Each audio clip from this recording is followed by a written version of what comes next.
वर्मा, मैं आपकी छवि बनाकर जन जन तक पहुंचाना चाहता हूं।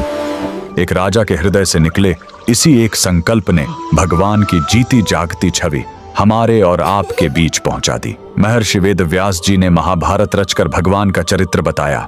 गोस्वामी तुलसीदास जी ने रामचरितमानस लिखकर उन्हें हमारी चौपाइयों में बसाया। लेकिन युगों युगों तक एक साधारण इंसान की आंखें यही देखने को तरसती रहीं कि आखिर मेरे प्रभु, मेरी आराध्य देवी साक्षात दिखती कैसी हैं।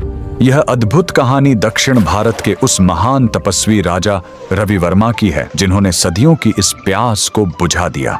उनके मन में हमेशा एक ही तरफ और जिज्ञासा रहती थी कि क्या भगवान को अपनी आंखों से देखा जा सकता है।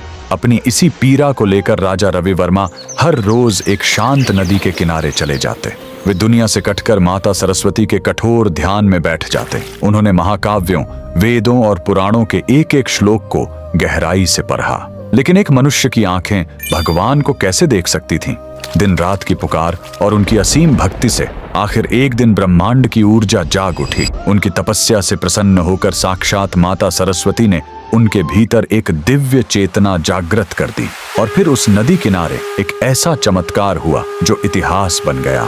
राजा रवि वर्मा के बंद नेत्रों के सामने देवलोक के द्वार खुल गए। उन्हें वो अलौकिक दर्शन प्राप्त हुए जहां उन्होंने मन की आंखों से देखा कमल पर विराजमान धन और वैभव की देवी माता लक्ष्मी की करुणा, वीणा लिए स्वयं माता सरस्वती का सौम्य रूप, श्री कृष्ण की वो मनमोहने वाली मूरत, भगवान शिव का शांत रूप और श्री राम और माता सीता की वो अलौकिक मुस्कान।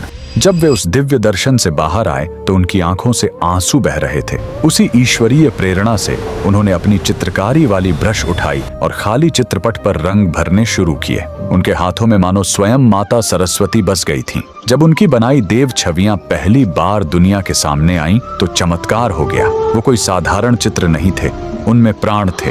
लोग उन छवियों को देखकर वहीं जमीन पर गिर पड़े और फूट फूट कर रोने लगे। हर किसी को लगा कि साक्षात भगवान धरती पर उतर आए हैं। उस महान तपस्वी की इस कला ने एक ऐसा सुखद अंत लिखा कि भगवान केवल विशाल मंदिरों के गर्भगृह की कैद से निकलकर हर गरीब की झोपड़ी, हर किसान के कच्चे घर और हमारे आपके आंगन तक पहुंच गए। आज अगर हम अपने घर के मंदिर में भगवान के उस रूप को देखकर हाथ जोड़ पाते हैं तो वो सिर्फ राजा रवि वर्मा की असीम साधना और माता सरस्वती के उसी वरदान का फल है। अगर आप भी मानते हैं कि उस परम भक्त की चित्रकारिता में साक्षात ईश्वर का वास था तो कमेंट्स में पूरी श्रद्धा के साथ जय माता सरस्वती जरूर लिखें।